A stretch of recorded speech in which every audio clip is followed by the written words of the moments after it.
Hello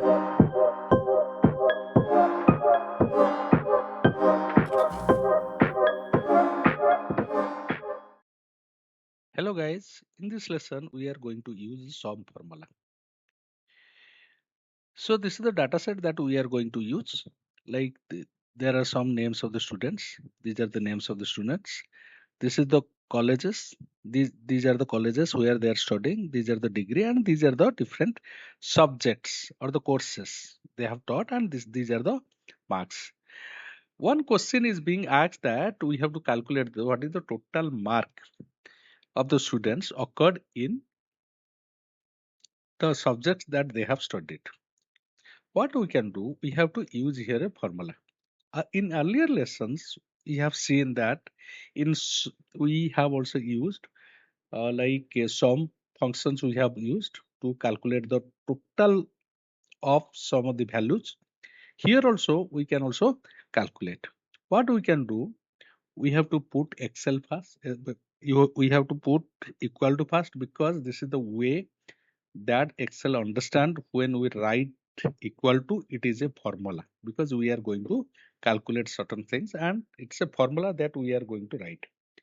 So this is the formula bar. We can see here also we can see what we are typing here. It will also reflect here. Okay. So there are multiple of ways that we can do and we have also seen earlier. Let me also repeat. Okay. So you can see when I write sum, the Excel started with bracket. And this is the syntax that it has given number 1, number 2 and dot dot dot. Suppose we have 20 numbers, we can also write like this. Like let us see, we will select this. This is what D2. Then what is the syntax here? Syntax is here is comma. We'll write comma here. Then number 2, we can have this. Then syntax is comma. Number 3 comes, then we can go for this. Then there is another number, we can also write. Okay. And we must remember when we finish writing a formula, it should end with a bracket. Okay. So then let us hit enter. We have got the number. When we have got the number, you can see. So this plus icon changes here. We can simply double click here. We will get all the field.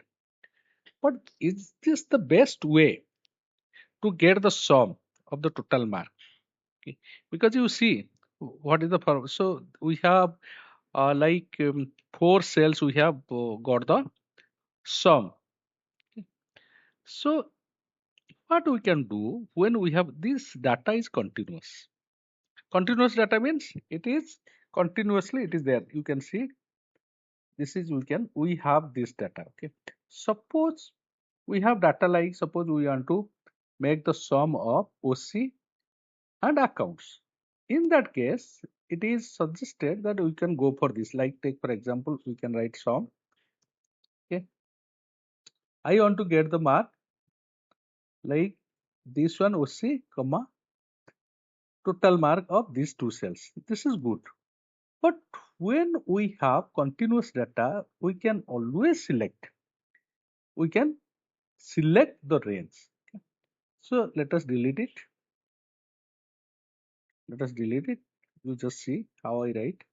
So let me write sum. Then what I can do, I can directly select the range. So you see in the previous lessons, we have also understood array reference. What is the array reference? When we have continuous data, you see this data is continuous. We are not selecting the individual cells here. So we can simply select the range and close the bracket and hit enter accordingly. Okay. This is the best way we can use when we have bulk data. So this is how we can get the sums. So that's for the lessons. I'll see you in the next one.